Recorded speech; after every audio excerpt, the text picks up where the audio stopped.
Hey guys, tonight we begin with something ancient, enormous, and deeply uncomfortable. Life in ancient China. Not as a philosopher, not as a noble general in armour with plumage, and definitely not as a jade-robed poet wandering through a pine forest with a flute and a pocket full of metaphors. No, tonight, you're not Confucius, you're just you, dropped unprepared into a civilization older than the idea of breakfast, with no language skills, no social standing, and no concept of what the hell a spirit tablet is, or why your neighbour keeps burning paper horses in his courtyard. Before you get comfortable, and I really hope you're sitting somewhere warm and rodent-free, take a moment to like the video and subscribe, but only if you genuinely enjoy this descent into pre-modern chaos. And let me know in the comments where you're tuning in from and what time it is, because somewhere out there it's 2 a.m, someone's eating cold dumplings in bed, and you're about to learn why you wouldn't last a single day in a world where rice is life, silence is respect, and violating the wrong ritual could earn you the wrath of both your ancestors and your landlord. So go ahead, dim the lights, maybe light some incense if you're feeling brave, and let's slide gently but irrevocably into one of the longest-lasting civilizations on Earth. Not from the safety of scrolls and temples, but from the sticky, muddy, rice-crusted floor of peasant reality. Because let's be clear, no one in ancient China woke up and said, "I'd like to be a poor commoner with chronic back pain and 6 copper coins to my name." You're not a strategist, a sage, or a silk-robed courtier.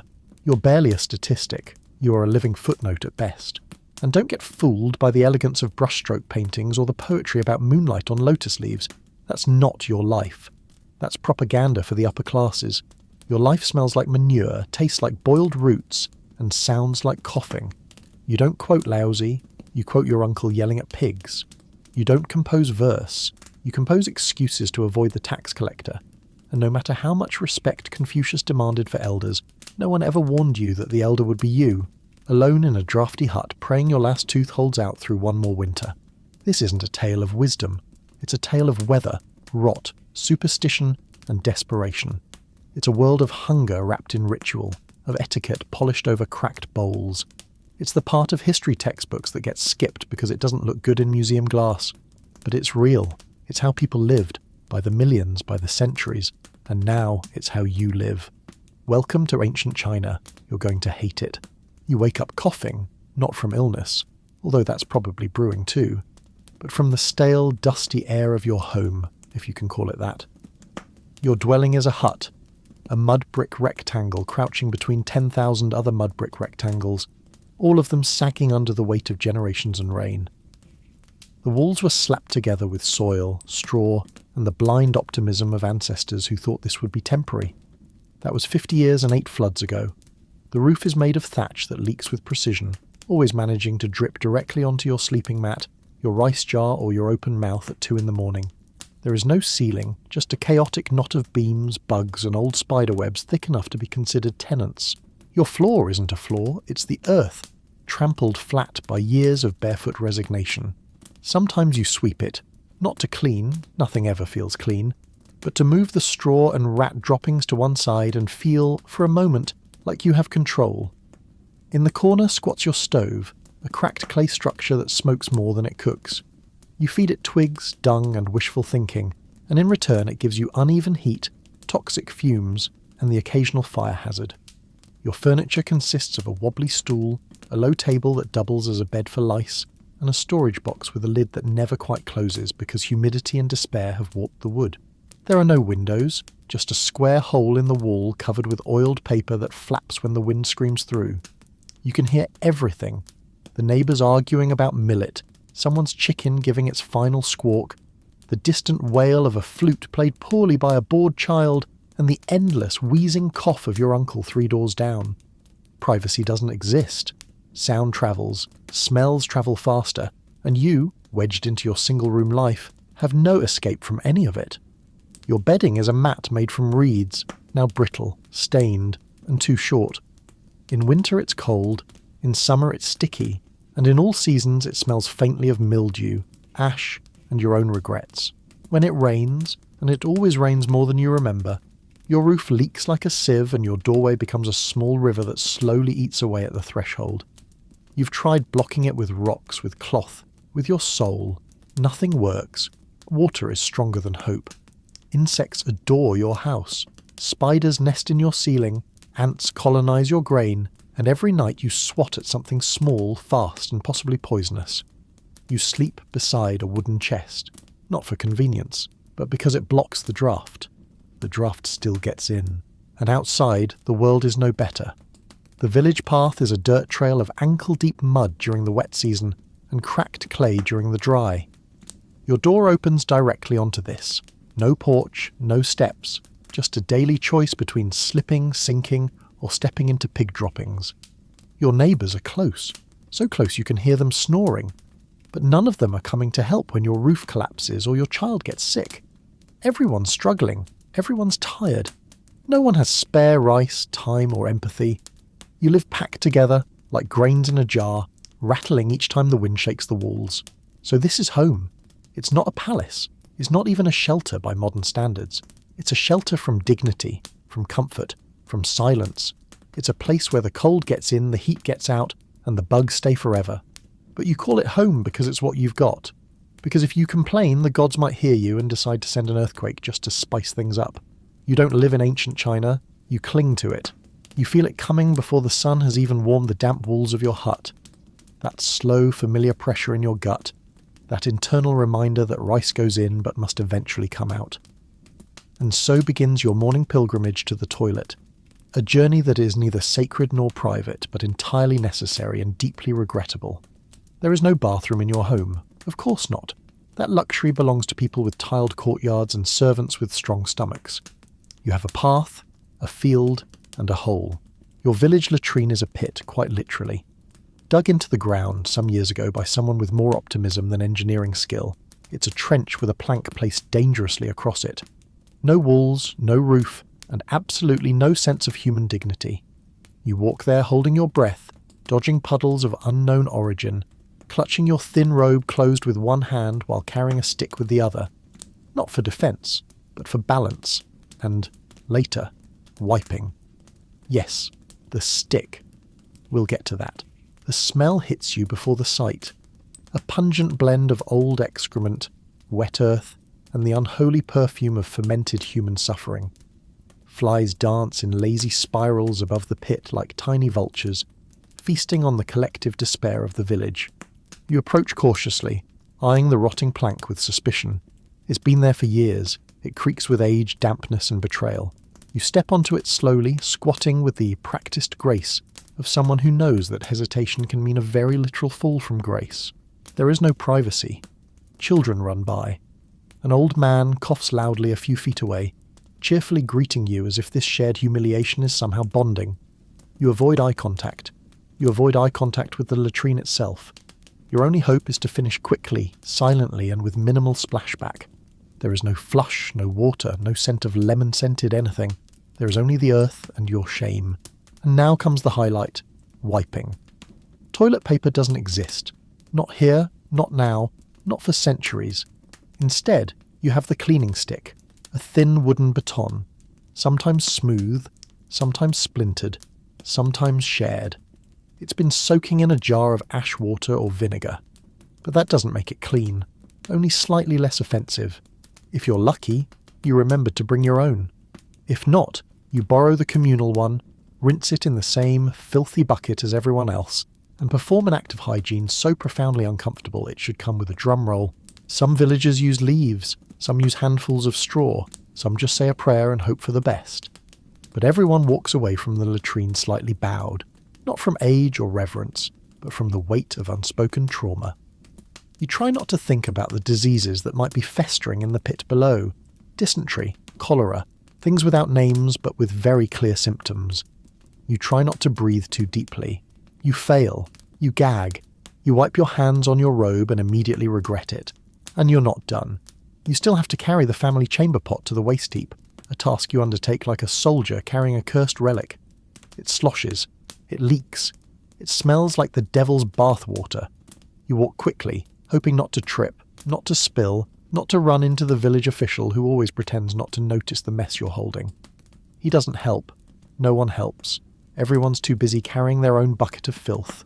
So yes, in ancient China, going to the bathroom is not a moment of relief. It is a journey, a challenge, a public ritual of endurance and embarrassment. It tests your legs, your lungs, and your soul. It reminds you that nature calls, but history makes you crawl.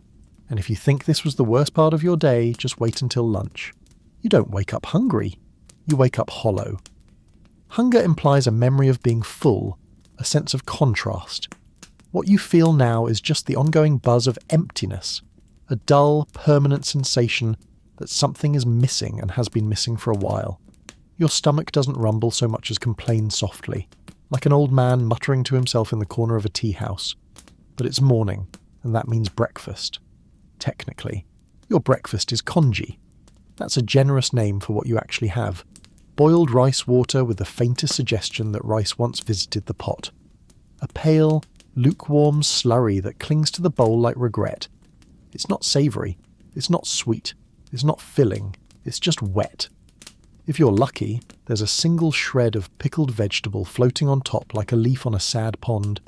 If you're very lucky, there's salt. If you're too lucky, someone else takes it from you. You eat squatting beside the fire pit, the smoke stinging your eyes because the wind has no manners and the chimney is decorative at best. The air is thick with the scent of damp ashes, sour broth, and whatever your neighbour burned yesterday in a desperate attempt to cook with twigs and optimism. Someone nearby is already yelling. Someone else is coughing like a horse with bronchitis. A baby is crying in that high-pitched, continuous scream that suggests hunger, rage, and the inevitable disappointment of being born. Your bowl is wooden. Your spoon is your fingers.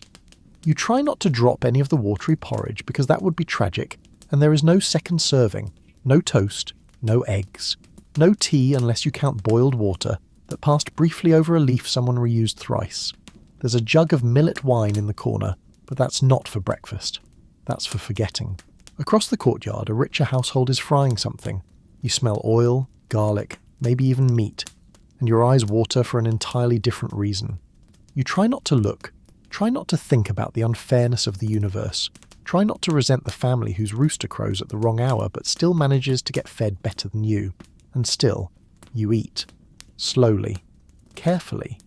You scrape every last bit of congee from the bottom of the bowl and lick the side like an animal. There's no shame in this. Only survival. Breakfast isn't meant to satisfy. It's meant to delay collapse. You eat just enough to stand up without falling over, just enough to lift a hoe, to carry water, to endure. There is no family table, no casual chatter about plans for the day. Everyone is already busy or gone. The fields are calling, the looms are spinning, the taxis are waiting. You chew silently while watching your breath curl in the morning air, wondering if this will be the meal that gets you through the day, or the last one you'll remember. Because tomorrow the pot might be empty, the rice might be gone, and you'll still be expected to work. So you finish your porridge, you rinse the bowl with your own spit, you wipe your mouth with your sleeve, which now smells like rice glue and smoke. You stand up slowly, knees popping like damp firewood. Breakfast is over. Time to get to work, or at least try not to collapse before noon. You look terrible. That's not an insult, it's a historical certainty. No mirrors in the house, no idea what you truly resemble. But judging by the feel of your own face and the smell trailing behind you like a loyal dog, the answer is somewhere between haunted scarecrow and rice sack left in the rain. You haven't bathed properly in at least 5 days, and when you did, it was in a stream that doubled as a laundry basin, a livestock bath, and occasionally a toilet. Your clothing is more concept than garment. A loose tunic, once dyed a soft indigo, now sun-bleached into something between grey and despair. It's made of rough hemp or rami, the kind that leaves tiny scratches on your skin every time you move. The sleeves are patched, the hem is uneven, the fabric smells faintly of mildew, smoke, and the oily residue of whatever fermented paste your grandmother used to seal the seams. If you're a man, the tunic hangs loosely to the knees and is tied with a frayed sash made of braided straw and resentment. If you're a woman, it wraps a little tighter, but it's still designed less for modesty and more for survival. Beneath that you might be wearing trousers, but don't get excited. They're 2 tubes of cloth stitched together with the precision of someone who had more fingers than experience.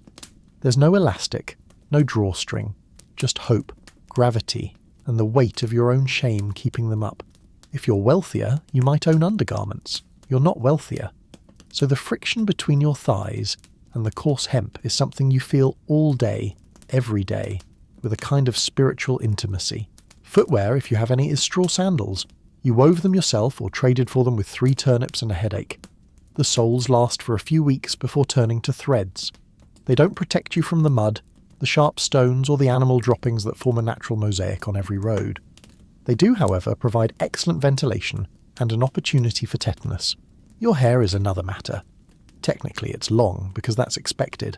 Hair is sacred, a gift from your ancestors, not to be cut lightly. In practice, it's a filthy, knotted, lice-infested mess, held together by combs made of splintered bamboo and tears. Men tie it up in top knots. Women braid it or pin it in coiled buns. But unless you're part of a household with time to groom, it looks like something died on your head and left behind a small ecosystem. Combing is an event. Washing is a fantasy. Lice are a certainty.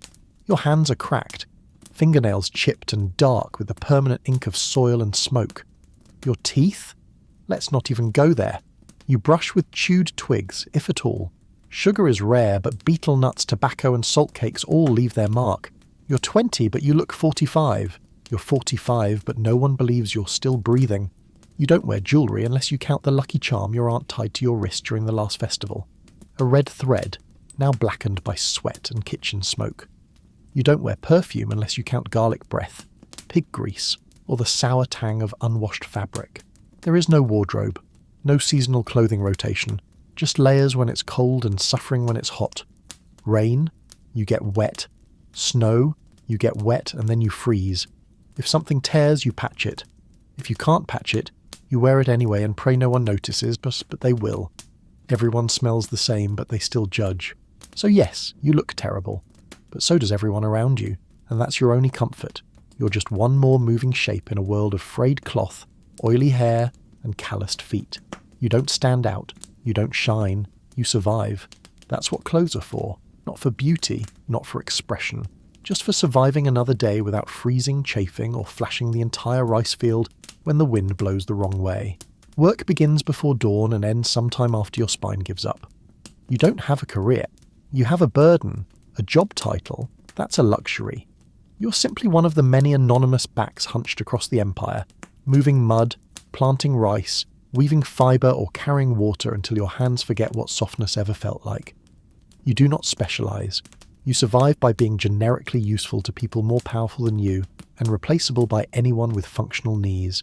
If you're in the countryside, and statistically you are a farmer, or at least something that looks like one. That doesn't mean you own land. Land is owned by people who have never touched it. You rent it, borrow it, are allowed to bleed into it in exchange for the hope of not starving. You rise in the dark when the sky is still thinking about being morning. The air is damp, the ground is colder than your bones. You tie your sash, mutter something that might be a prayer or just your body groaning in a different language, and step out to face the field. Again, the work is repetitive, soul-chewing, monotonous in the way a leaky roof is, always present, always slightly worse than yesterday. If it's spring, you're planting rice, bent double for hours, ankle deep in water, your fingers numb and wrinkled, flicking seedlings into place like 1,000 tiny disappointments. If it's summer, you're weeding or sweating or both. If it's autumn, you're harvesting under the gaze of a tax collector who already looks disappointed in your yield. If it's winter, you're freezing and repairing tools you can't afford to replace. There are no days off, only days where the rain makes the work slightly harder. If you're not in the fields, maybe you're a labourer, dragging bricks for a canal, hauling logs to a merchant's warehouse, or standing on a roof that was never meant to support human weight, covered in clay and regret. The tools you use are wooden, splintered, heavy, and seem specially designed to make every movement inefficient and painful. No safety gear, no shoes with grip, no understanding of lumber health. You lift with your back because that's what bends first. If you're a woman, you work too. You spin hemp until your fingers bleed. You dye cloth with mixtures that smell like rot. You prepare meals, tend to children, sweep yards, and serve meals to in-laws who think your presence is a tragic accident. And then you go help in the fields too, because gender roles exist, but rice doesn't plant itself. Artisan? That means you're poor with style. You might be shaping pottery, carving wood, or working with silk if you're from the right region. But it's all production line by another name. 100 bowls to sell, 100 bolts of cloth to stitch. None of it for you. Your back curves like a question mark and the answer is always taxes. If you serve in the city, Your job might be sweeping streets, carrying noblemen in palanquins, cleaning fish at the market, or shouting prices at passers-by for a master who pays you in leftover soup bones. If you're a servant in a wealthier household, congratulations. You get to wake before your master, sleep after him, and pray he doesn't have indigestion at 3 a.m. You also might be beaten, accused, or married off to someone as a political apology. Career development is not encouraged. If you're slightly more educated, and by educated we mean literate and lucky, you might be a clerk, a copyist, a scribe. But even that means sitting in cold halls, your hands cramped around a brush, recreating the same document for a bureaucrat who doesn't read them anyway. Ink-stained fingers, poor eyesight, and the looming threat of blame if a character is smudged. You won't climb the ladder. You'll just be buried under it. You do not aspire. You endure. You don't dream of wealth. You dream of not coughing blood next spring. You don't chase purpose. You chase an extra bowl of rice. And if you die from exhaustion, sunstroke, or slipping into an irrigation canal, your name becomes a rumour. Your absence becomes someone else's extra shift. There are no promotions, only deeper grooves in the earth where your feet once stood. So yes, you work, not because it fulfills you, not because it lifts you up, but because not working means death, and working just delays it. One muddy day at a time. If you think modern farming is hard, try doing it barefoot with wooden tools on land that floods every spring and cracks like a dry sponge every summer. Welcome to agriculture in ancient China, where the concept of retirement was a myth, weekends didn't exist, and your main co-workers were your children, your in-laws, and the ox that hates you. You wake up before the rooster, not because you're ambitious, but because he sleeps in and your field does not. Your land isn't yours. It belongs to your lord or your village, or some man in a silk hat who's never touched a shovel in his life, but owns your sweat by decree. You grow rice if you're lucky, millet if you're poor, and sorghum if you've angered the gods. Every season is a gamble, and the house always wins. Ploughing? You use a wooden plough with a stone or bronze blade, pulled by an ox if you have one, by your cousin if you don't. The soil is heavy, wet, sticky like regret. You slog through it with aching legs and a back that sounds like a bamboo flute every time you stand up. Then you seed by hand, bent over for hours, under the sun, under the rain, under the constant gaze of ancestors who definitely did the same thing and are now judging you from the spirit realm. Irrigation is your life. If the dikes hold, you eat. If they break, you don't. So you spend every third day reinforcing muddy walls with straw, mud, prayer and threats. Sometimes you divert a stream with a spade and optimism. Sometimes you dig a canal with your fingernails and desperation.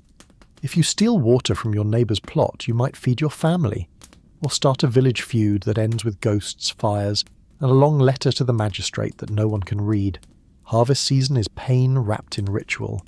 You rise at dawn, cut stalks until your fingers blister, and carry bundles until your arms go numb. Then comes threshing, winnowing, drying, storing, all before the rain decides to ruin your winter. And gods forbid a bad yield. Then you're not just hungry, you're cursed, possibly shamed, and likely indebted to someone who already hates your clan. And it's not just crops, you also raise animals. Pigs that eat everything including your sandals, chickens that refuse to lay eggs unless you bribe them with cooked rice, and ducks that wander into the temple and offend the local god. Your barn is a shack, your feed is whatever's not mouldy, and your vet, an old woman with a bone charm and a rusty knife who once cured a sick cow by screaming at it until it fell asleep. You don't farm alone, your entire family is involved. Grandparents sort grains, children chase pests, your wife carries baskets heavier than your moral guilt.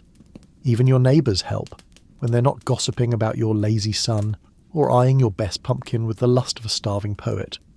Communal farming is cooperative until the taxes arrive, and suddenly everyone forgets your name. And yet, you keep farming, because there is no alternative.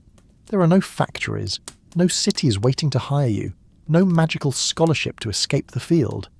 Your job is to break your back and hope the land breaks less.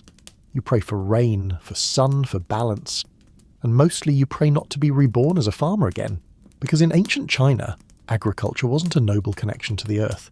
It was a life sentence written in mud, and every furrow in your field was matched by one in your forehead. The street outside your home is not a street in the modern sense. It is a living, breathing, squelching entity. It pulses with heat, mud, noise, and the unshakable scent of too many people packed into too little space with too few ideas about drainage. You step out and instantly regret it. The ground is damp from a night's worth of chamber pots being emptied through second-story windows and morning sweepings that only relocated the filth, never removed it. If you're lucky, the mud only reaches your ankles. If not, you lose a sandal and a piece of your soul to the sticky brown abyss. The road is narrow. 2 carts cannot pass without one scraping a wall or a vendor's bamboo stool collapsing into sorrow and scattered radishes. Pigs roam freely, rooting for old peels, fish heads, and philosophical meaning in a life lived in manure. Chickens dart between legs, dogs bark at shadows, and always, a child is crying somewhere. You're jostled constantly, because personal space is a fantasy reserved for emperors and the recently dead.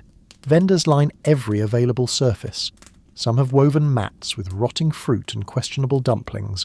Others shout about silk, spices, soap that doesn't work, and miracle herbs that promise to fix your cough, your limp, and your disappointing son-in-law. Everyone is loud. Every sale is a small theatrical performance. Bartering is expected, but if you push too hard, the vendor might call you a thief or worse, a barbarian. You keep walking. Overhead, laundry stretches like prayer flags from window to window. Every so often, a wet tunic slaps you in the face and reminds you that dignity has no place here. The smells assault you from all angles.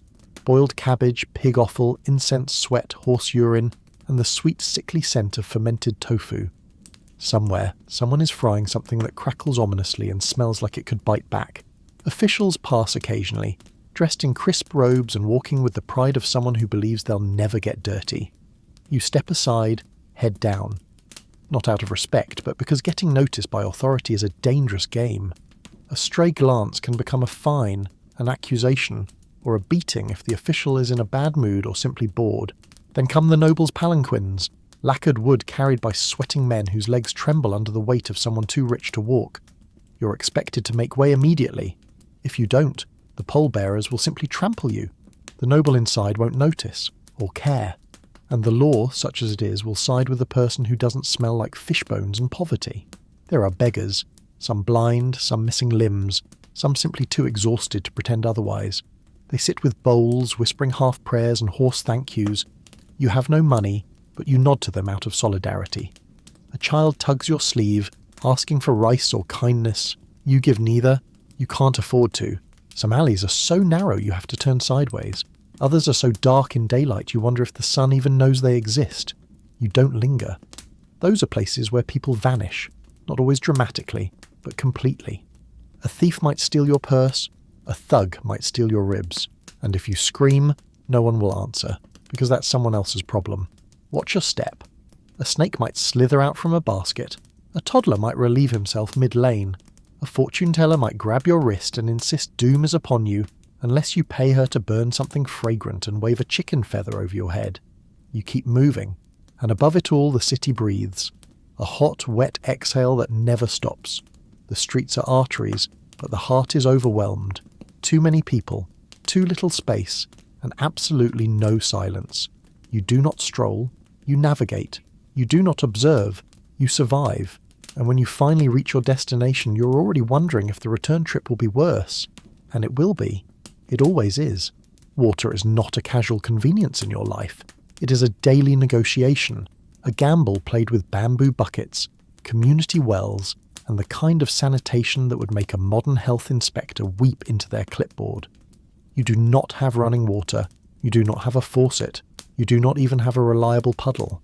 If you want to wash, to drink, to soak your blisters, or simply splash your face and pretend hygiene is a possibility, you have to carry it. From somewhere, in something that leaks, uphill, both ways. Let's begin with drinking. Your water comes from a well, not a private one.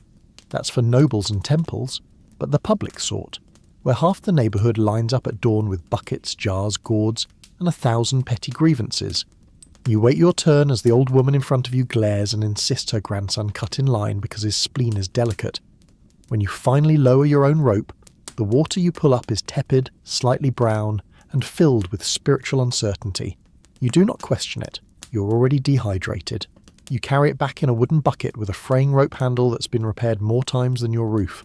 Half of it sloshes out on the way. The other half tastes like the inside of the bucket and whatever the well priest sprinkled in to bless it last festival. Sometimes if it rains, you can collect runoff from the roof. It's faster, but it comes with the added spice of bird droppings, mould, and the lingering flavour of tile dust. Still, you've drunk worse. Bathing is optimistic. You bathe only when the smell of your own sweat starts to attract animals or offend ancestors. There is no private tub. You wash yourself in a stream, or if you're lucky and desperate, in a large wooden basin borrowed from someone with better connections and a slightly more generous spirit. Public baths exist in a few regions, but they are less luxurious spa and more wooden shed full of naked strangers steaming like dumplings in their own regrets. You step into the communal bathhouse, a rectangular structure that smells like boiled socks and incense, and immediately regret it. The air is thick, the steam heavy with the scent of old broth and bamboo mildew. Everyone is naked, not subtly covered, not artfully draped, just bare, wrinkled and resigned. You find a corner, sit on a wet stool that was never dry, and begin scrubbing yourself with a rag that used to be white, maybe in another dynasty. Soap is rare. You use ashes or sand or a gritty paste made from crushed mung beans and hope. There are no towels. You dry off with your tunic or simply air dry like a damp spirit lingering between worlds. Conversations happen, loudly. Local gossip, family drama, complaints about taxes, the emperor, the weather, and someone's persistent rash. No one whispers, everyone watches. If you look too long, you're rude. If you look away too quickly, you're suspicious. There is no correct behaviour. Women have their own bath spaces, often at different times of day or entirely separate. Privacy is a myth here too. If you're a woman, you may bathe with children, elders, cousins, and that one aunt who insists on scrubbing your back while reminding you how thin you've gotten. Modesty competes with mildew, comfort loses. The water is not changed, it is shared. The longer you wait to bathe, the thicker the broth. Some cities have rules about filtration. None of those rules are enforced. You try not to think about what's floating past you, because hygiene in this context is less about being clean and more about being cleaner than yesterday, and preferably cleaner than the person to your left. And if you get sick from it, and you will, there's no boiling, no purification tablets, no blessed filtration system. You sweat it out, or pray, or chew on medicinal bark until your body forgets it was trying to die. So yes, water exists. You fetch it, carry it, share it, and fear it. Baths are rare, public, and slightly traumatic. Cleanliness is not a virtue. It is a seasonal accident. You don't smell good. You smell alive. And in ancient China, that's the best anyone can hope for. Pain is not an emergency. It is a baseline. It is the default condition of your body, the sound your joints make when you stand up, the throb in your gums when the wind changes, the itch that might be an insect bite or a curse, or both. In ancient China, discomfort is not something you fix. It is something you carry, like your family name or your neighbour's grudges. You wake up with a back that doesn't want to uncurl. Your knees creak like old doors. Your head aches from the smoke of the cooking fire, and your stomach bubbles with a threat that might be hunger or intestinal rebellion.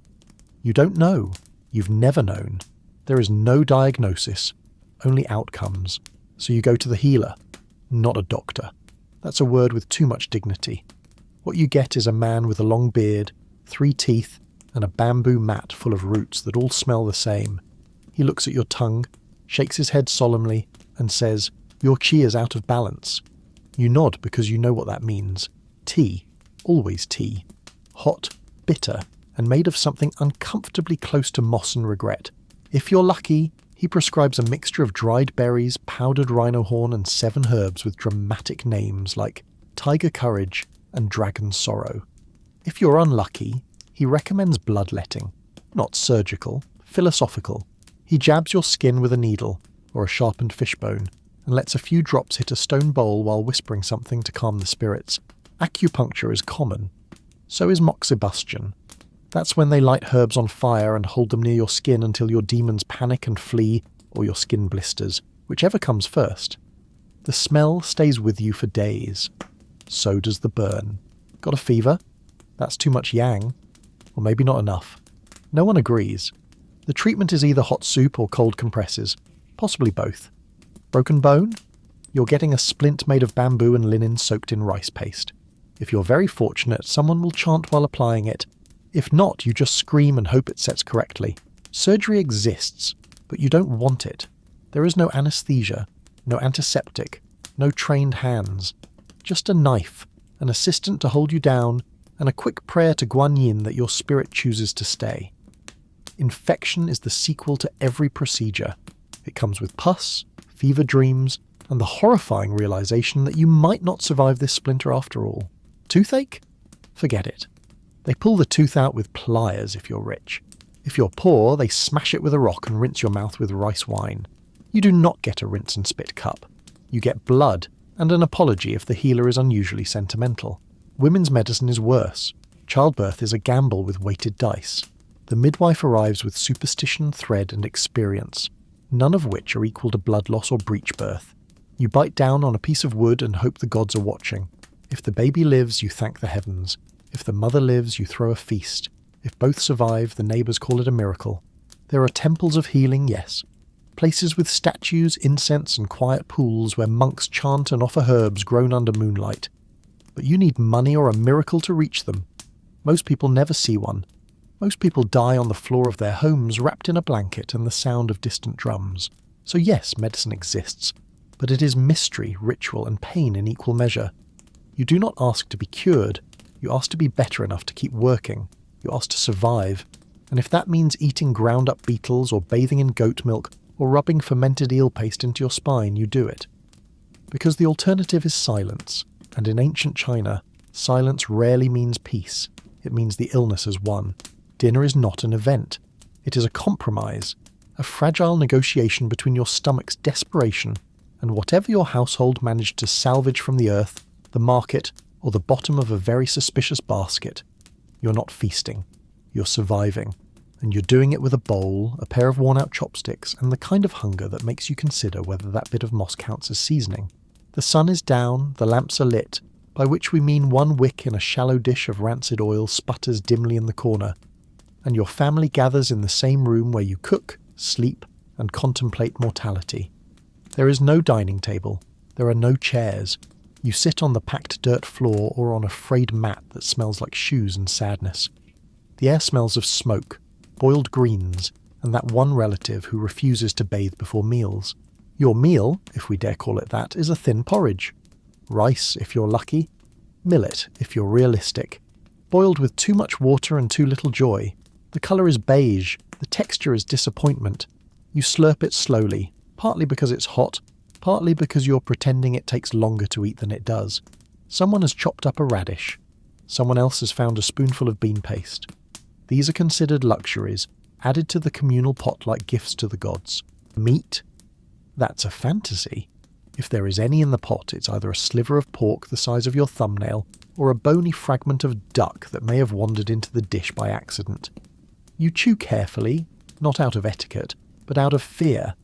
The bones are sharp and dental care is not included in your worldview. If the harvest was bad, you stretch things thinner. Wild greens, bitter and full of grit, are boiled until they surrender. If the harvest was good, you get a boiled egg to split between 5 people. Children fight over the yolk. Elders pretend not to notice. If someone managed to trap a snake or catch a frog, that becomes the protein centerpiece. You do not ask questions. You are grateful it is not wrapped. Seasoning is either salt if you had extra coins this week or fermented bean mash that tastes like wet wood and ambition. There is no sugar. There is no spice. There is only what did not rot before dinner time. Occasionally someone scrapes the bottom of a soy jar and adds a single drop to the pot. Everyone claps. The smell alone is a holiday. There is no dessert. There are no second helpings. You finish what's in your bowl and pretend you're full. The children lick the rims of their bowls like cats. The adults sit quietly and listen to their own stomachs negotiate terms. If someone is still chewing after everyone else is done, it's either a sign of wealth or a secret stash of pickled cabbage they didn't share. Both are frowned upon. Drinks, boiled water if there's firewood, tea if someone owed you a favour. Mostly it's warmish liquid that smells faintly of grass and ash. You sip it, not for flavour, but to convince your insides that something warm is on the way. It never is. Conversation during dinner is minimal, not because you're tired, though you are, but because talking burns energy, and you cannot spare it. You nod, you grunt, you pretend you didn't notice someone add more water to the pot halfway through the meal to make it stretch. You know what they did. You would have done the same. After the meal, you rinse your bowl with water, rub it with your sleeve, and place it in the same spot it's occupied since last year. There is no soap. There is no sink. There is no illusion. Your hands are sticky. Your breath smells like fermented vegetables and boiled regret. You're still hungry, but you're not starving. That counts as a success. And then you lie back, in a house full of smoke and noise and flickering shadows, and try not to think about how much rice is left for tomorrow. Because dinner in ancient China is not a celebration. It is a pause, a truce, a brief, steaming silence between the day's labour and the night's cold. And tomorrow, you do it again, with fewer beans and maybe more broth. Entertainment in ancient China is not about personal fulfillment or artistic awakening. It is about distraction, cheap, communal, and loud. After a day of agricultural struggle and economic sorrow, the people do not seek nuance. They seek noise, motion, and maybe someone falling on their face. You, being one of these weary souls, do not have a theatre subscription or a favourite actor. You have a village square, a travelling troupe, and the eternal hope that someone brought a drum. The options are as limited as your dinner was. There is no grand opera yet, no philosophical salons with jade teacups and gentle lute solos. Instead, the evening opens with puppet shows, shadow puppets if you're in the south, wooden ones if someone wealthy donated a curtain. The stories are always the same. A loyal official gets betrayed, a general dies for duty, a poor scholar marries a princess after acing the exams. The crowd cheers. You quietly resent the scholar. You failed the exam twice. If the troupe is lively, you get acrobatics. Children stacked on children, spinning plates on sticks while a man in clown paint shouts jokes about local officials that somehow do not result in immediate arrest. You laugh, mostly because everyone else is laughing, and because it feels good to do something with your mouth that is not chewing bland porridge. Then someone juggles knives, or chickens, or both. You applaud. The chickens, less so. Music follows. It is not elegant. A bamboo flute, a cracked drum, and a singer who once claimed to have performed for a prince but smells like fermented turnip wine. The lyrics are about honour, heartbreak, and occasionally flatulence. Some songs are ribald, others are confusing, most are just loud, but loud is good. Loud drowns out the hunger, the debt, the fact that your left sandal is tied together with hope and twine. If you're lucky, there's a fight. Not staged, real. Someone insults someone else's pig. A ceramic bowl flies. The crowd parts like the Red Sea. Two men wrestle in the mud until someone pulls a muscle or remembers they have rice boiling at home. No one intervenes. Fights are free theatre till someone draws a hoe.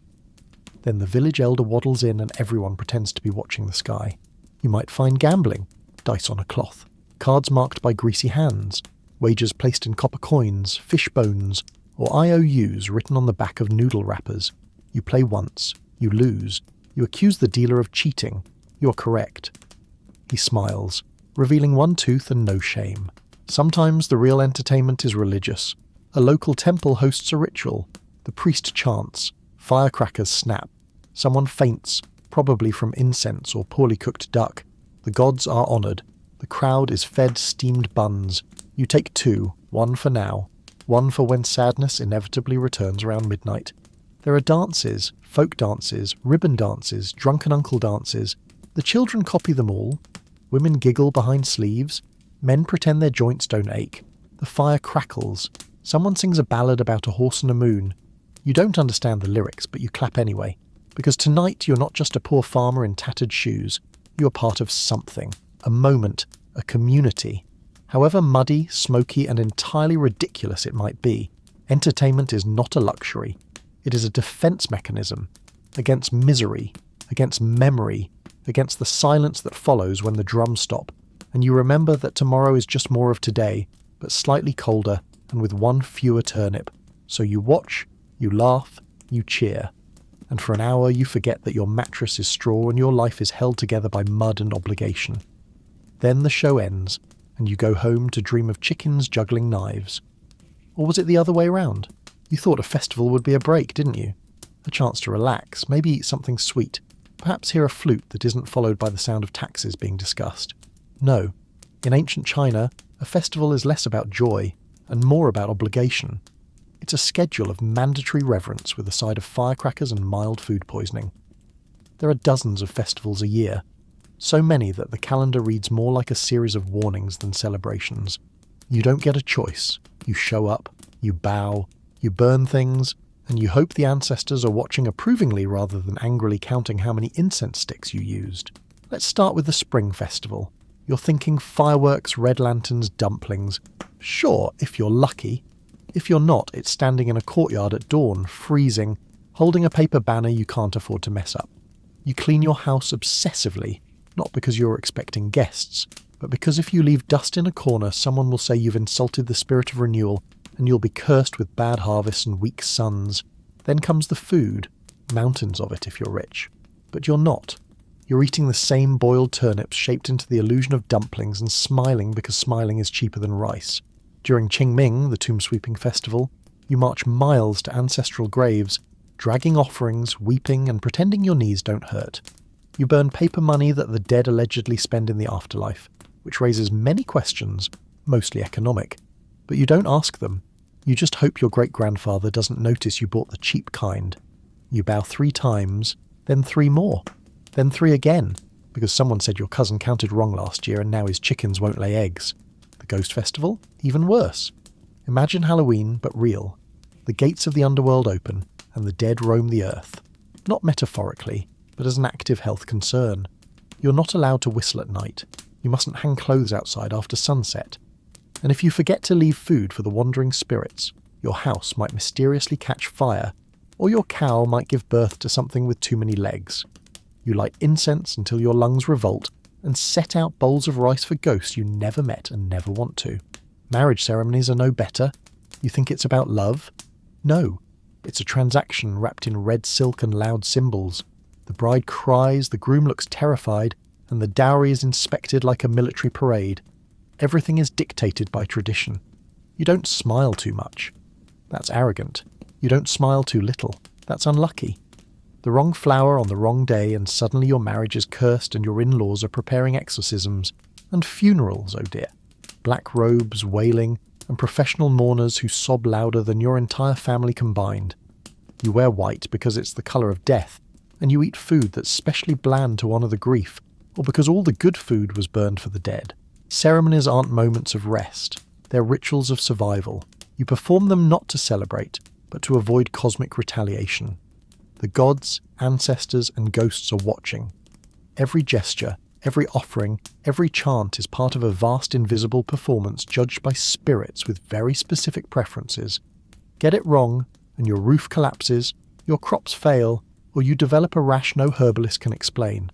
So when the next festival rolls around and someone says Happy New Year, you nod, smile, and mentally prepare to sweep tombs, burn paper, bribe ghosts, and make sure your ancestors' favourite bowl is perfectly positioned next to the chicken that definitely died of natural causes. Because in ancient China, you don't celebrate to feel joy.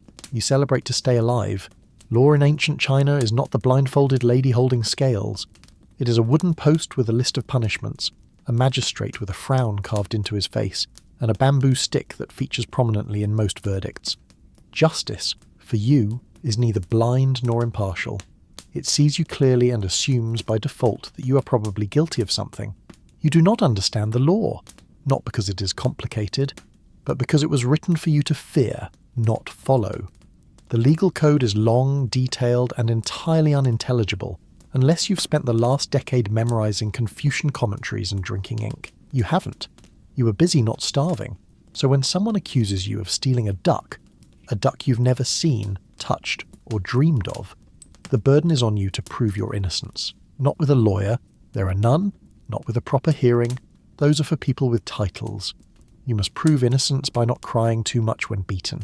The magistrate sits on a raised platform, robes flowing, moustache perfectly curled, flanked by assistants who do the actual shouting and stick-wielding. He listens with the enthusiasm of a man who skipped breakfast, then decides based on precedent, mood, or how much bribe money he was handed that morning. If you're lucky, he only orders 10 blows. If you're unlucky, it's 30. If you're truly cursed, he decides to make an example out of you and brings out the heavier stick. You scream. Everyone nods. Justice is served. Confession is highly valued, especially when forced. You're encouraged to write one before questioning begins. If you resist, there are methods. Wooden frames to stretch your joints, iron cuffs that bite into your wrists, kneeling on sharp tiles while being interrogated by men who believe that guilt is the natural state of all peasants. You confess eventually. Not because you did it, but because you want to stand again someday. And besides, what's one more lie when everyone assumes you're lying anyway? Appeal? In theory, yes. In practice, no. Appeals require paperwork, literacy, and surviving long enough to file them. You know someone who tried. They vanished. Their family says they moved west. No one believes it. There are public punishments, naturally. Stocks in the marketplace, branding with hot iron, sometimes a symbolic slap with a bamboo paddle, other times a very real slap that leaves you peeing blood for 3 days. Executions are public too. Beheadings, strangulations, sometimes dismemberments for especially offensive crimes like insulting a royal relative or stepping on the threshold of a sacred shrine with muddy feet. Theft, lying, gambling, failure to pay taxes. These are common offences, and by common you mean unavoidable. Because life is built on compromise and survival requires creativity. You steal grain because your family is starving. The official calls it treason. You claim the tax collector cheated you, he calls it slander. The judge agrees with the tax collector, he always does. There are laws for everything. How you bow, what you wear, which colours are forbidden based on your social rank. You once wore a red sash on a festival day, and a local noble scolded you for impersonating the court. You laughed. He didn't. You spent 2 nights cleaning latrines under supervision and reconsidered your fashion sense. Corruption is not the exception. It is the system. Officials accept gifts, favours and promises. You offer rice, a chicken, maybe a small mirror. The clerk pockets it, forgets your name, and accidentally sends your petition into the brazier. You return home and try again next year. Or don't. Justice in ancient China is not about truth. It is about order, maintaining face, reinforcing hierarchy. You're not meant to rise. You're meant to stay in place, silent, compliant, and grateful you weren't sentenced to hard labour on the wall. When your neighbour wrongfully accuses you, the system does not care who is right. It cares who is richer, older, or more familiar with the local prefect. So you live carefully. You do not raise your voice, you do not make accusations, you do not joke about magistrates, even in private, because bamboo walls have ears, and some people earn coin by reporting insolence. When a dispute arises, you apologise first, loudly, then bow 3 times to the man who spilled pig's blood on your only tunic. You walk away, humiliated, yes, but free, for now. In the end, the law is a mirror, but only for the powerful. For you, it is a hammer, one that swings fast without warning, and does not remember your name after the blow lands. If there is one thing more relentless than the summer sun, and more dependable than a village rumour, it's taxes. In ancient China, taxation wasn't just a civic duty. It was an omnipresent, soul-draining ritual, designed not to fund the empire, but to ensure that no peasant ever forgot who owned their sweat, their rice, and ultimately their will to live. Let's start with the basics. You pay taxes in grain, you pay in labour, you pay in cloth, in salt, in chickens, in anything that can be weighed, counted, or vaguely categorised as valuable. If you're clever, you pay in favours, bribes, and the occasional well-placed jar of pickled radish. But mostly you just pay, because not paying means punishment. And in ancient China, punishment came with a script and props, usually a stick, a crowd, and a public platform for maximum humiliation. Imagine this. The harvest is over. You've broken your back for months, praying to every god with a name and even a few without, and you've got your rice bundled, your millet bagged, and your soul hanging by a thread.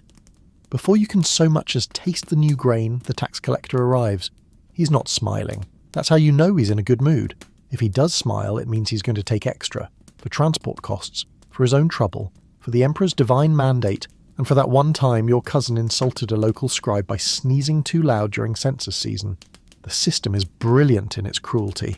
There's the land tax, which assumes your tiny mud-swallowed patch of swamp is somehow equivalent to a nobleman's orchard.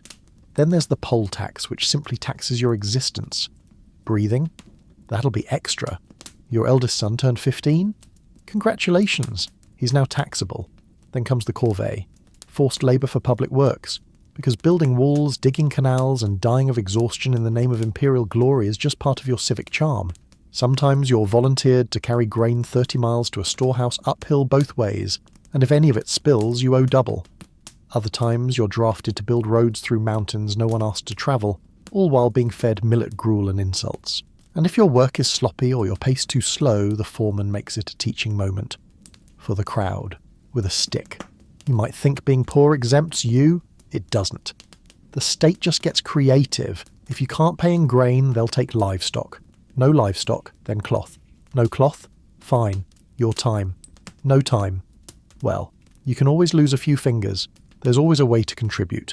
The imperial machine doesn't stop, and your poverty is just another cog. And here's the genius. Your taxes go to maintain the same system that crushes you. They fund the local magistrate's wine habit, the noble's silk collection, the bureaucrat's seventh scroll shelf.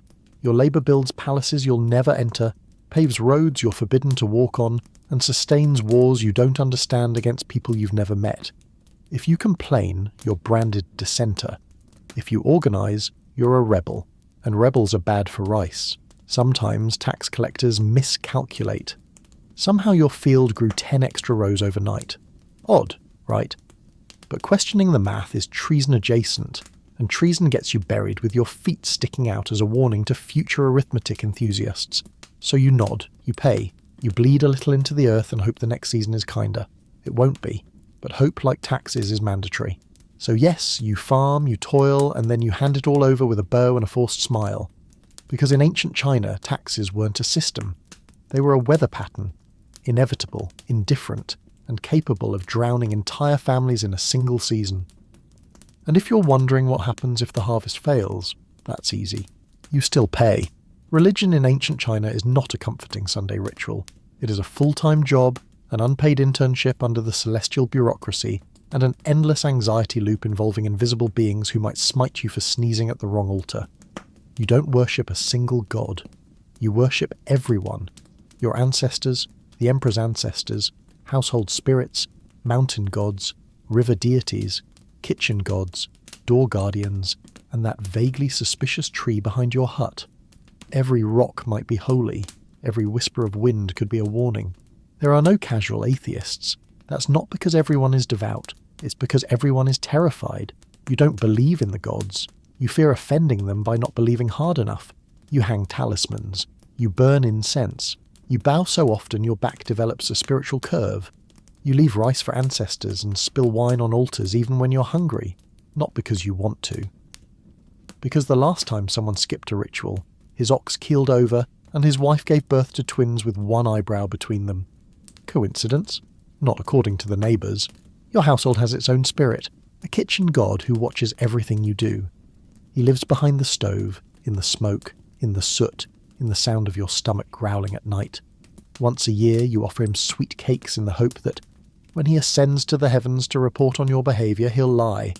You bribe him with sugar to gloss over your gambling, your grumbling, your theft of 2 eggs from your brother-in-law, because divine surveillance in China doesn't come with confession booths. It comes with consequences. Temples are everywhere, grand, smoky, echoing with chants and bells. You visit them not for peace but for negotiation. You ask for health, rain, a good harvest, or that your neighbour's goat falls into a ditch. You leave paper money, chickens, the occasional prayer carved into wood. Sometimes the gods answer, sometimes they don't. When they do, you thank them. When they don't, you still thank them louder in case they're testing you. Buddhism has arrived, and with it monks in saffron robes chanting mantras that promise escape from suffering. Taoists offer talismans, recipes for immortality, and lectures on cosmic harmony that you pretend to understand while nodding slowly. Confucianism, meanwhile, isn't a religion but a philosophy, which means it tells you how to behave and whom to respect, but offers nothing in return when your roof collapses. You respect your parents, your ruler, your teachers, and the rules. You don't question the rules are divine, or at least divinely inconvenient. You fear ghosts more than gods, because ghosts are failed ancestors, the ones who weren't properly buried, honoured or remembered. They linger, they knock things over, they cause fevers, crop failures, and marriages that smell like mildew. You leave offerings at crossroads. You light lanterns to guide them. You avoid whistling at night, cutting your nails after sunset, or speaking the name of the dead without spitting. Superstition is not an extra. It's embedded in the cultural firmware. Everyone knows someone who offended a fox spirit and woke up bald. And then there are festivals. Days when the living and the dead collide in a smoky haze of fireworks, pig heads, and tightly choreographed chaos. You dress in your least ragged clothes, burn paper horses and silver, and hope the ancestors are pleased. You don't smile too widely, joy attracts jealousy. You don't wear too much red, it might anger the green spirits. You don't drink too much, but of course you do. Because if the gods want you sober, they should have invented better ice wine. Religion in ancient China isn't faith. It's etiquette with cosmic stakes. It's ritual insurance. It's bureaucracy with incense. You don't love your gods. You manage them, like landlords, like taxes, like the weather. And if they ever do bless you, you say thank you, bow 3 times, and leave a chicken. Just in case they're watching. Because they are. Always. You may think you know fear, modern fear, bills, deadlines, public speaking. But in ancient China, fear was woven into the roof, mixed into your soup, and whispered to you by the wind at night. It wasn't paranoia, it was survival. Everything, absolutely everything, had a spirit. The river had one, the kitchen had one, your doorframe, your rice bowl, your left shoe, all potential residences for something invisible with opinions and a grudge. And if you upset it, you didn't get a warning. You got diarrhea during harvest season. Superstition wasn't a fringe hobby. It was the operating system of your brain. You never cut your hair during the first month of the new year, unless you wanted to curse your mother's soul. You never swept your house backward, unless you wanted to banish fortune. You never stuck chopsticks upright into your rice, because that's how offerings are made to the dead, and you really didn't want Grandpa Joe thinking dinner was an invitation to haunt the latrine again. Everything had meaning. Everything had consequence. And none of it made sense unless you already knew the 1,000 rules, half of which contradicted the other half. You feared eclipses, the sky itself being devoured by a dragon. During such events, people banged drums, clanged pots, and screamed at the heavens, not to celebrate, but to scare the celestial beast away before it ate the moon. You feared owls, bats, and particularly cats with two-tone eyes. You feared giving clocks as gifts, a homophone for attending funerals, and breaking mirrors, which could shatter your soul and send a piece into the spirit realm without return postage. Illness? It wasn't germs, it was wind spirits. Cold wind entering through your pores and nesting in your lungs like malicious house guests. You wrapped yourself in layers even in summer to keep your internal ki balanced. You avoided walking near graves, not just because it was creepy, but because the yin energy could infect your blood, ruin your fortune, and make your next child cross-eyed. The number 4? Unholy. It sounded like the word for death. If your house was number 4, you moved. If your birthday fell on the 4th day, your parents winced. Meanwhile, the number 8, prosperity. So naturally, people with no money spent all they had bribing officials to get addresses with lots of 8s. Logic bowed to luck, and luck was as fragile as porcelain in a goat stampede. Dreams weren't just dreams, they were messages. If you dreamt of teeth falling out, someone close to you was about to die. If you dreamt of a snake, it could mean pregnancy, betrayal, or constipation, depending on the lunar cycle and which neighbour you asked. Interpretations varied wildly, but one rule held true. Ignore dreams at your peril. A bad omen missed was a family curse earned. Pregnant women were walking superstition magnets. They couldn't attend funerals, eat crabs, watch eclipses, or sew late at night. They weren't allowed to say certain words, wear certain colours, or touch sharp things, unless they wanted a baby born with extra thumbs or bad luck in matchmaking. And if something went wrong, it wasn't fate. It was clearly because Auntie May forgot to hang the talisman upside down on Dragon Boat Day. You weren't scared of monsters. You were scared of doing the wrong thing and waking up to find your chickens dead, your rice mouldy, and your reflection frowning at you from the water basin with someone else's face. Fear wasn't irrational. It was etiquette. A constant negotiation with the unseen, unspoken, and deeply unforgiving powers of a world where being slightly careless could doom you to a century of spiritual inconvenience. So you bowed to rocks. You apologized to trees. You never joked about ancestors, even if they probably deserved it. You offered oranges to gods you didn't fully believe in, and recited incantations you didn't understand. Not because you were gullible, but because in ancient China superstition wasn't weakness. It was the armour that kept you alive. In ancient China, you don't have a place in society, you have a tier.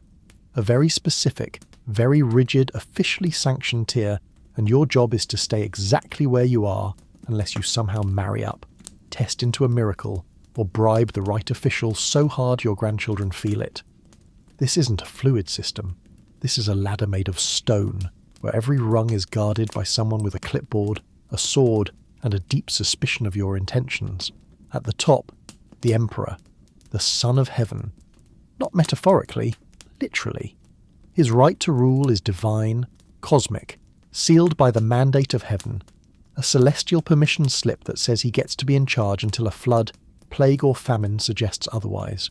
Below him, the scholar officials, men who pass the imperial exams, which means they spent 15 years memorizing Confucian texts and reciting philosophy until their brains were boiled rice.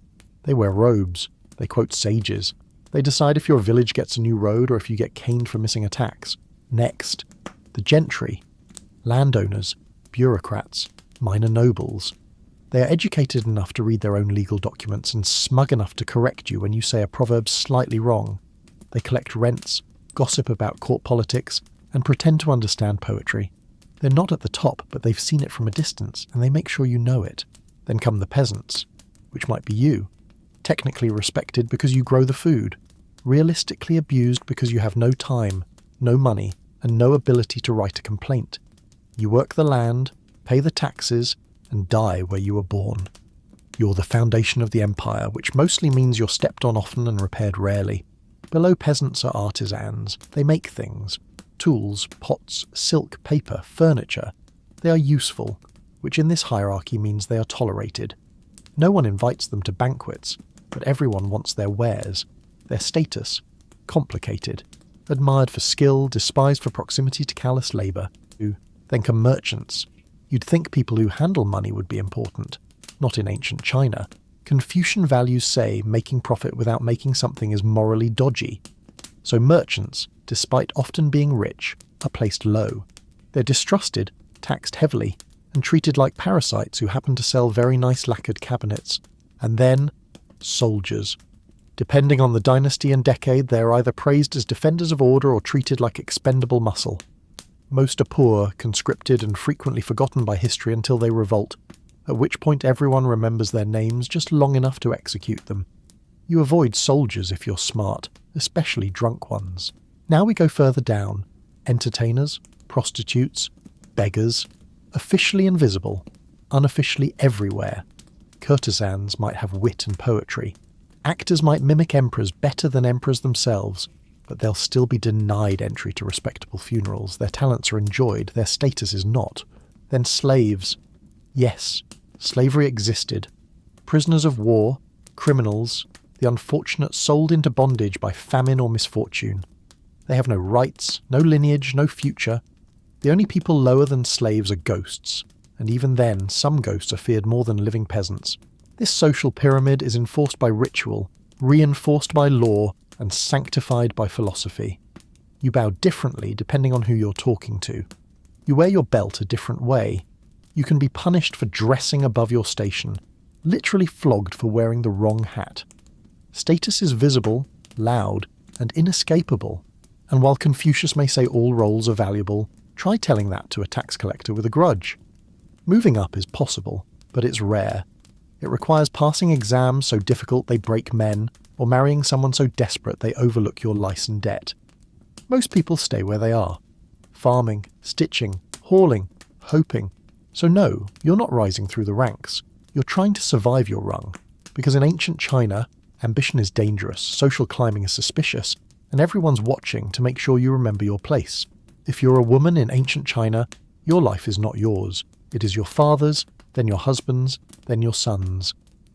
You're born into obedience and expected to master the gentle art of disappearing behind the accomplishments of men. Your worth is measured in filial piety, dowry size, and your ability to produce sons who don't grow up to shame the ancestors. From the moment you're born, the household size, another mouth to feed, another dowry to scrape together, another person who won't carry on the family name. You're swaddled, quieted, and taught early that your voice is less important than the sound of boiling rice. Education? Rare. You might learn to read if your family is merciful or strange. But mostly you learn to sew, to cook, to serve tea while kneeling, and to walk silently enough not to disturb the floorboards. Marriage comes young. 14. If you're lucky, sometimes younger if the harvest was bad and your father needs help paying his salt tax. You don't choose your husband. He is chosen for you, based on your family's connections, reputation, and how well your mother's cousin negotiated with his uncle's neighbour. Love is optional and generally discouraged. Once married, you leave your home, not just physically, but spiritually. Your ancestors stay behind. You light incense for your husband's family now. Your parents become guests, and your new in-laws become everything. You move into his household, where your job is to be invisible and indispensable. You care for the elders. You bear children. You avoid being a disappointment. If you give birth to a son, congratulations. You now have limited leverage. If it's a daughter, try again. Quietly. Your days are filled with labour.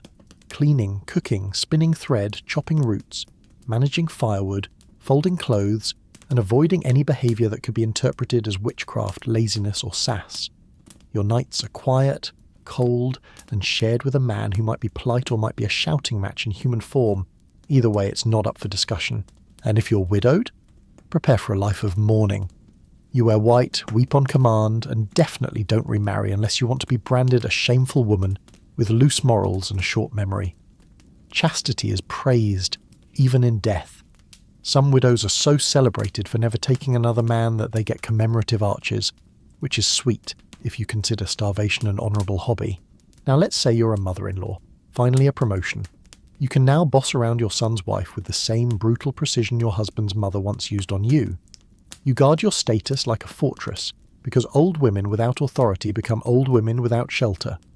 Families are extended, tense, and governed by unwritten rules enforced by glares, sighs, and passive-aggressive tea placement. If you're a man in ancient China, your obligations are just as suffocating. Different script, same tragedy. You're expected to provide, protect, maintain your household, honour your parents, obey the law, and not die of shame if your roof leaks or your wife glares too hard in front of the neighbours. Failure to fulfil your duties brings dishonour, and dishonour in a Confucian society spreads faster than cholera in flood season. Men have power, but it's not freedom. It's responsibility soaked in vinegar. You're allowed to speak, but only to say the right things. Allowed to rule the house, but only if you first master yourself. Crying is weakness. Lust is dangerous. Emotions are risks. You're a statue with a tax burden, and your only break is when you die and finally get venerated by future generations who will misremember you as honourable and wise. Family isn't a choice. It's your job, your prison, and your afterlife. You serve your elders. Your children will serve you. And if they don't, their ghosts will curse them, and everyone will agree you raised them wrong from beyond the grave. It's a system that works, but only if you squint and ignore the misery. There is comfort in belonging, but also suffocation. So whether you're a wife, a son, a grandmother, or the fourth cousin who always forgets the rice wine at ceremonies, you are a cog in the ancestral machine. You bow, you obey, you endure. Love may exist in the quiet moments, in shared rice, in laughter under the eaves, but it's whispered, hidden, and never placed above duty. Because in ancient China, family is sacred. And that's exactly why it's so exhausting. If you thought childhood in ancient China was a time of joy, discovery, and dumplings, allow us to adjust your expectations with a shovel of historical reality. Children were not precious snowflakes. They were economic investments, portable tax units, future labour, and, if you were lucky, a reason to not die in your old age face down in a rice paddy. Love? Certainly, but mostly practicality. You don't raise a child. You forge one in the fires of necessity and superstition. From the moment they emerged screaming into the smoke-scented air, their fate was sealed. If you were a boy, you were an heir, a hope, and a future headache. If you were a girl, you were a dowry waiting to happen, a fragile asset meant to be married off before she developed opinions. Infants were swaddled tightly, not out of comfort, but to stop them from flailing into fire pits, stoves, or the path of a startled ox. The death rate was staggering. Between disease, famine, accidents, and curses, real or suspected, raising a child to adulthood was like carrying a bowl of soup across a battlefield. Education, if it happened at all, was brutally pragmatic. Boys from wealthier families were taught to read, recite Confucius, bow with geometrical accuracy, and memorise things like how not to offend the local magistrate. Girls, if educated, were taught embroidery, silence, and the many ways to make tea without making eye contact. Discipline wasn't a gentle lecture. It was a stick, a shout, or a day without rice. And everyone, boy, girl, or sentient cabbage, was taught one thing early: obedience, not understanding, not exploration. Obedience. Play was rare and unsupervised. You played with what you had: rocks, sticks, your own mortality. You ran barefoot through mud, over stones, past fields full of snakes and judgmental chickens. Toys, if they existed, were made of clay or rags, and usually doubled as tools or targets for younger siblings. And yes, siblings. Families were large not because people were romantic, but because most of the children wouldn't make it past 5, and at least one needed to stick around to dig your grave when the time came. Work began early. A child of 6 might already be weeding, watching geese, spinning thread, hauling buckets of water taller than themselves. If they could carry something, they carried it. If they could sit still, they spun silk. If they could count to 10, they were old enough to be shouted at by an uncle about harvest quotas. There was no such thing as childhood as we know it, just a narrow window between helplessness and obligation, where your only real luxury was not yet understanding how miserable adulthood would be. And affection? It existed. Parents cared deeply, but they also knew that attachment was dangerous. Love made you soft, too much softness, and you ended up mourning your 4th son before you could name your 5th. So they were strict, distant, sometimes cruel, not out of hate, but out of fear. Because bearing a child hardened you, and most parents had done it more than once. And through all this, children grew. Some survived, some didn't. And the ones who did so not because the world was kind, but because they were tougher than lice and more determined than the village dog chasing a sausage cart. And that really was the goal, not to raise happy children, but to raise survivors.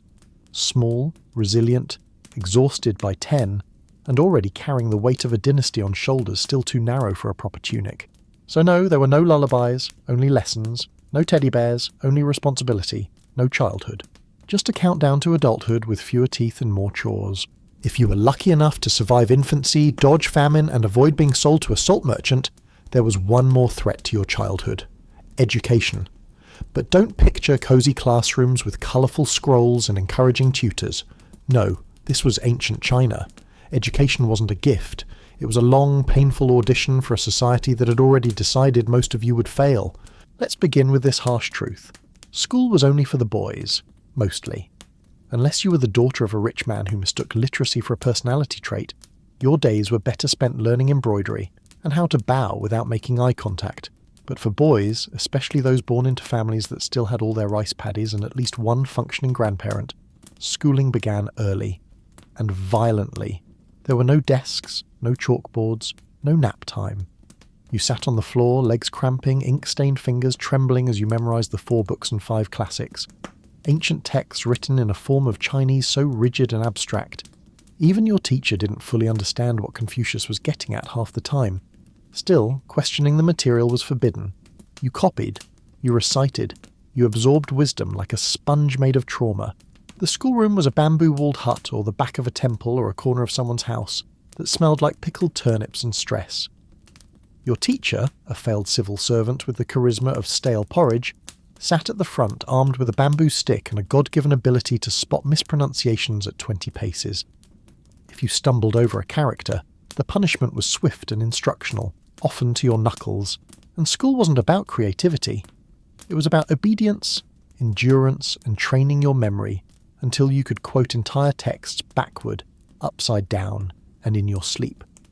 Because eventually, if your family had ambition, and money, and connections, and the ability to bribe the local magistrate, you'd be sent to take the imperial exam, a test so hard it could drive grown men to madness, poetry, or both. The exam was your one ticket out of mud, labour, and dying nameless. Pass it, and you became part of the scholar gentry, a walking encyclopedia with a title, a stipend, and the right to speak slowly and with disapproval in public. Fail it, and you return to your village with shame, debt, and the haunting memory of that one essay question about the mandate of heaven that broke your spirit. But before you even got that far, school had to break you in. Long hours, repetition, calligraphy drills until your brush hand twitched in your sleep.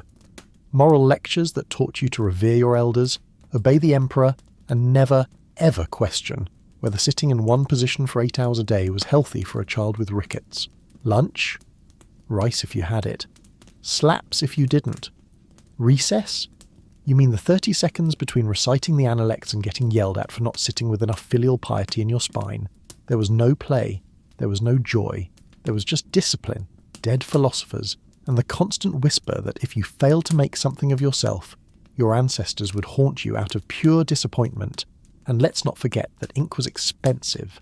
Paper even more so. One blotch, one wrinkle, one poorly folded corner of a scroll, and your entire week's effort might be deemed unworthy of review. Not incorrect, unworthy. And if you wanted to complain, good luck. Literacy gave you a voice, but hierarchy told you to shut up. So yes, education in ancient China was revered. It was the only ladder up the social cliffside. But it came with splinters, tears, and the unsettling knowledge that your worth was measured not in kindness or skill or invention, but in how well you could copy 5,000-year-old wisdom without bleeding on the page.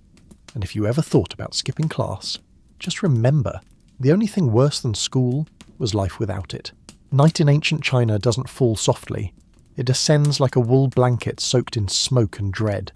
The sun disappears behind crooked rooftops, and with it goes any illusion of peace. You might expect the world to slow down. It doesn't. It simply shifts from the sharp noise of work to the muffled terror of survival. There are no lamps in your home unless you're rich enough to afford oil, which you are not. A single wick burns in a clay dish, casting just enough light to make the shadows more menacing. Outside, darkness rules. The narrow alleys wind like ink strokes on parchment, and every corner hums with the potential of something awful. A thief, a spirit, a cousin with bad news. You don't walk at night unless you have to, and if you do, you don't walk alone. You clutch a stick, a prayer, and the quiet hope that whoever's following you is more tired than you are. Security is theoretical. There are night watchers, old men with gongs and torches who shout the hours to prove they're still breathing. But they're ceremonial more than effective. If someone robs your house, your best defense is pretending you're not home. If someone murders you, the neighbors will say they heard a noise but weren't sure which family was being killed. Politeness is a stronger barrier than justice. Within your own walls, there's not much comfort. The wind pushes through the paper windows like a whisper from the ancestors, cold and judgmental. Rats skitter along the rafters, bold as landlords. You try to sleep, but your mat is thin. Your back hurts from bending all day, and your mind won't stop replaying the day's humiliations, the missed harvest target, the overseer's insult, the way your child asked if Reese would ever taste like meat. If you're a woman, the night brings its own specific horrors. No locks, no boundaries, and very little belief that your body is yours after dark. If your husband drinks too much millet wine, the evening might end in bruises, shame, or silence. And if you live with your in-laws, as most do, every cough, creak, and misstep is interpreted as moral failure. You do not weep at night.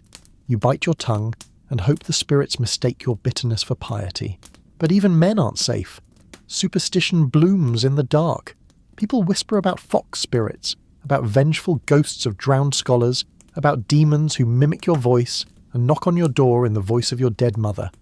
Some claim to have seen glowing eyes in the forest. Others won't look at the well after sunset. Fear isn't rare, it's cultural. The night is not empty. It is crowded with things you cannot name. You hide your food from rats, your shoes from thieves, and your feelings from everyone. If you cry, you do it into the rice jar so the tears soak into something useful. If you dream, you pray it's not a dream about your ancestors being angry, because that means a week of offerings you cannot afford. And if you sleep, it is shallow, broken, and filled with sounds. Neighbours coughing blood, dogs barking at spirits, the occasional scream followed by absolute knowing silence. No one owns the night except fear. There are no streetlights, no watchful constables, no chance of rescue. If something happens to you, it becomes a cautionary tale before the rooster crows. So you lie on your straw mat, staring into the darkness, counting the seconds between the water drops leaking through the roof. You hold your breath when the wind howls, because maybe that wasn't the wind. And when morning finally comes, you're not rested. You're just alive again. For now, sleep in ancient China is not a retreat. It is a negotiation. You don't go to bed. You collapse, cautiously, like a soldier setting camp in enemy territory. Your bed is a mat, woven from straw and thin hope, rolled onto a hard-packed earth floor that remembers every footprint and keeps the cold like a miser. Your pillow? A carved wooden block designed less for comfort and more for keeping your neck at the correct angle to avoid spiritual interference. Sleep posture isn't personal, it's moral. You share your room with family members, 3 generations stacked in one room like spoons in a drawer. Privacy is a forgotten luxury. Your grandmother snores like a cursed ox. Your cousin kicks in his sleep. Somewhere, a baby is always crying. You lie stiff, sandwiched between obligation and body odour, trying not to exhale too loudly.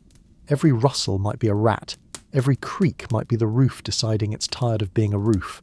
The darkness is total. No candle, oil is precious. No fire, it's spring, and the fire god doesn't like surprises. Your only light comes from memory. You close your eyes and try to ignore the itch from the flea bites, the ache in your shoulders, and the fact that you haven't felt warm in 3 weeks. Your bones hurt from the day, your stomach gurgles from hunger, and your soul paces the room like a trapped scholar. And then the dreams begin. You don't get happy ones. You dream of the tax collector arriving early, of your ancestors frowning from the altar, of spilling water on a temple floor and being chased by a dragon made entirely of bureaucratic disappointment.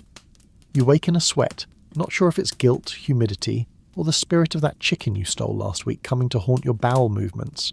Sleep is a spiritual battlefield. You're supposed to dream of ancestors, wise, gentle, vaguely glowing, who give you advice and warn you about failing to burn enough incense. But sometimes the wrong ancestor shows up. Aunt Jen, the petty one, reminding you that you never honoured her shrine properly. She hisses in your dreams, knocks over ceremonial vases, and makes your soy sauce taste like shame for a week. If you sleep too deeply, you risk letting your soul wander. That's bad. It might not find its way back. Children are taught to sleep facing east to help the soul return by dawn. Elders tie red strings to their toes, symbolic leashes for the wandering spirit. You wrap yourself in a blanket that smells like boiled cabbage and lost potential, hoping your spirit stays close and doesn't go poking around the afterlife unsupervised. Even the sounds outside betray you. A bamboo wind chime meant to ward off evil becomes a percussion instrument for every passing ghost. Dogs bark. Roosters crow too early. Someone farts and everyone hears it, pretends they didn't, and dreams about it anyway. Every night is a slow crawl toward maybe rest. You don't wake refreshed. You wake confused, sore, and immediately behind schedule. And if you can't sleep, you stare at the beams of your roof and think about everything that can go wrong tomorrow. The harvest, the taxes, your child's cough, the leak in the corner, the neighbour's suspiciously quiet pig. You think about that proverb you heard. A man who sleeps without worry is either dead or the emperor. You're not the emperor. So you sigh. You adjust your position. You whisper a small apology to the spirit world just in case. And you close your eyes again. Because morning is coming, and with it, the same mess in different clothes. Sleep is not rest. It's just the least painful part of the day. In ancient China, death wasn't the end. It was a bureaucratic nightmare that started with a scream and ended with a debt. You didn't just die. You transitioned into an afterlife filled with paperwork, incense, and a very real chance that your ghost would return to complain about improper tomb feng shui or the lack of roasted duck on your offering table. The dead mattered, not because people liked them, but because angry ancestors were bad for business, crops, and teeth. When someone died, the house didn't fall silent. It exploded into ritual. The body was washed, dressed, and laid out, often in the only good clothes the family owned. Clothes that hadn't been worn in decades and smelled like mildew, mothballs, and spiritual obligation. Coins were placed in the mouth to bribe underworld officials. Not real officials, mind you. Bureaucratic demons. Because apparently, even in the afterlife, you had to bribe your way through customs. The wailing began. Not symbolic. Literal. Professional mourners could be hired to sob theatrically, collapse dramatically, and proclaim the virtues of the deceased, even if those virtues included drinking too much millet wine and yelling at clouds. Grief was public, noisy, and judged. If your neighbours didn't hear at least one person howling into a sleeve, You were disrespecting the dead and possibly inviting a supernatural audit. The funeral procession was equally elaborate. A coffin, if you could afford one, carved, lacquered and carried by sweaty, resentful cousins. Paper money, clothes, even entire model houses were burned as offerings. The idea was to provide the dead with everything they'd need in the afterlife, which unfortunately included servants, leading to the charming tradition of symbolic servant dolls. In wealthier circles, those symbols weren't always symbolic. Burial locations were chosen with the precision of a military campaign. Feng shui masters were consulted to ensure the grave didn't anger the earth spirits, block the dragon veins, or cast a shadow on someone's rice yield. A bad burial site could curse 7 generations with bad knees and bankruptcy. So if you wondered why the body was being dragged up a mountain in the rain, now you know. But of course, not everyone got a burial. If you were poor, a commoner, or simply inconvenient, you might be dumped in a communal pit, wrapped in reed mats, or not wrapped at all. Unmarked graves dotted the countryside like warnings, and heaven help you if you died during a famine. You might end up in someone's stew rather than their prayers. Post-burial, the responsibilities didn't end. Oh no! Now came the ancestor maintenance. Regular offerings had to be made, incense burned, names recited. If you forgot a death anniversary, spilled wine on the wrong altar, or accidentally gave your great-aunt's spirit the cheap rice, she could haunt you with dreams, sickness, and spontaneous chicken deaths. Entire generations lived in fear of ghosts who disapproved of their table manners, and if you thought being dead was peaceful, think again. You were expected to behave, to stay in your realm, to keep out of mortal affairs, to not possess the neighbour's dog just because your great-nephew married a woman you didn't like. But some spirits didn't listen. They lingered, they moaned, they knocked over pots. Entire villages would organise exorcisms, chants and parades to convince one particularly clingy grandpa to just move on already. So yes, death was common, but dying well, that was rare, expensive and filled with a kind of ceremony that left the living exhausted, broke and terrified of forgetting the third cousin's cousin who once lent someone a horse. Because in the grand cosmology of ancient China, the dead were not gone, they were upstairs, watching, judging, and taking notes on who watered the spirit tablet and who dared skip the feast for a nap. And you? You'll be there too eventually. With any luck, someone will burn you a paper iPad and a model ox cart. But knowing your luck, you'll get a stick of incense, a half-eaten dumpling, and a nephew who forgets your name before the bones even cool. Welcome to eternity. Please enjoy the offerings, and try not to knock over the ancestral vase. So, you've made it. Somehow. Through rice that was barely rice. Through shoes that barely qualified as shoes.